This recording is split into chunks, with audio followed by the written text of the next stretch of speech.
What's going on, guys, and welcome back to the channel. As you know, CoasterDash and I have been touring Europe for coasters, and we recently ended up in Turkey for some rather unique rides. Given Turkey is so out of the way, not a lot of enthusiasts find the time to make it out here, but we did, and I have to say, neither of us were disappointed. Specifically, there were 3 coasters here that piqued our interest: Hypercoaster, the world's tallest vertical loop, Redfire, and Nefeskesen. Of these, the one I was most looking forward to is the one I wanted to make a video on today, but get this, I didn't even ride it. Still, it's worth the video, and it's perhaps one of the most slept on coasters in the world. And you'll be hearing from Marc later in this video, who did come back on his trip to ride it. So what is it, and where did it come from? This is the story of the extremely rare, bizarre, and elusive ViaSea's Redfire.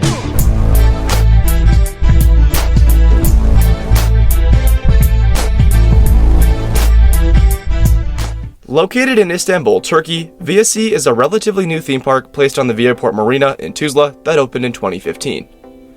With a total of 4 coasters, it's a rather small park, but definitely packs in its fair share of thrills. However, its existence is quite odd, and there's a cool story to tell. 2 years prior, in 2013, about 2 hours away, its sister park Vialand opened to the public. Vialand, being much larger in size, was a pretty quick hit with their star attraction, Nefeskesen, and started drawing large numbers. We actually rode Nefeskesen this same day, and it's a really good ride. Seeing this, Vialand's operator, Via Development and Management Company, decided to open a smaller park at the marina in Tuzla and try their luck there. Though plans had been in place years prior, the success of Vialand was the deciding factor to open that park.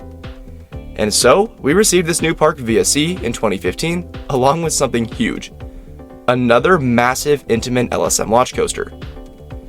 Now, this coaster's existence can only be directly attributed to the success of Nefeskesen at Vialand, as they are part of the same ride model. Via Development opted for a similar ride, and if you want to get down to the nitty-gritty, we essentially just got an ISP clone. Nonetheless, these 2 coasters really did put Turkey on the map along with Hypercoaster, but this new one didn't necessarily receive the same success Nefeskesen did. The name is Redfire, and it reaches a height of 180 feet with speeds of up to 68 miles per hour. It does this in 2.5 seconds. It also has over 3,000 feet of track and 2 inversions. Now, why do I say it didn't receive the same success as Nefeskesen? Well, that's because something was wrong with it when it opened, and it still is: ridership. Believe it or not, ViaSea was initially a disaster, and high prices drew both locals and tourists away. Tourists were noted to be charged up to 3 times the regular price just for admission.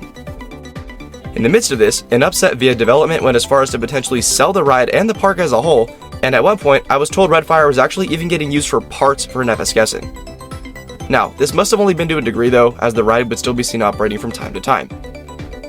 During all of this though, a huge management change was also undergoing the park, and in 2018, they completely restructured and the name became Korsan Adası, with everything rethemed to pirates. Korsan Adası is literally the Turkish name for Pirate Island, and the hope was to get more attendance by lowering prices and retraining staff. To their credit, this did work with guest experience and reviews, but the park still suffered majorly in the attendance category.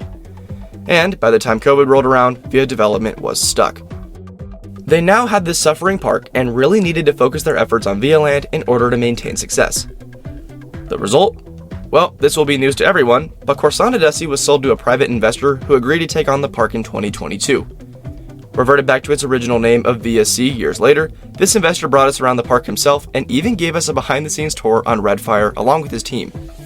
They still sell Korsan Adası merch, which is pretty funny, but upon asking him of Via Development's involvement, he told us they have none, and he and his team are working to improve the park themselves. I imagine Via Development does still have some involvement, to be honest, unless that was just a stab at them, but nonetheless, cool that someone took it on. Now the good stuff. Although they couldn't get Redfire open for me the day of, they did promise Marc that they'd have it open for us a couple weeks later if we wanted to fly back. By this time, I'd headed back to LA, but Marc was still in Europe, and he went back to try it. And they held their word.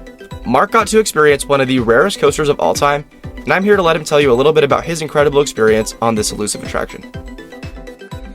Hey, National Coasters. I don't know if that's what you call your fan base, but this is Marc, CoasterDash, coming at you from Six Flags America in Maryland. So random. Josiah wanted me to come on here and talk about my experience with Redfire because I was stupid enough to fly back to Turkey a second time to ride it. And it was amazing. I really do think it's the best coaster in the country. If you've done Maverick at Cedar Point, there's a lot of similarities there. A lot of rapid fire pacing, transitions, inversions. There's this one downward inversion midway through the ride over the station that is absolutely incredible laterals.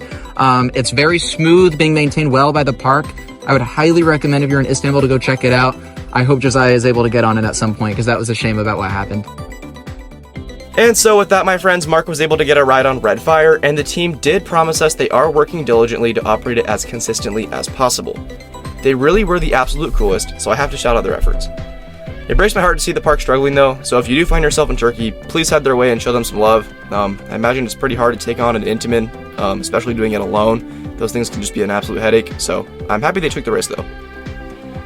Anyways, I hope it pays off for them, and in fact, this is just kind of a random side note, but the database does still list it as Korsan Adası if you're trying to find it on the website, but yeah, apparently it is now ViaSea again. The vlog for this day will come soon. I know a lot of you are probably wondering where that's at, but because it was toward the end of our Europe trip and I'm doing it in sequential order, it is going to be toward the end of the vlogs. But nonetheless, I hope you enjoyed this insider look at one of the most elusive coasters in the world. Not a lot of people can say they've ridden it, but hopefully that will change soon. As always, thank you all so much for watching though, and please consider subscribing if you feel inclined to do so. I appreciate every single one of you, and we'll see you tomorrow at Alton's Hours. See ya!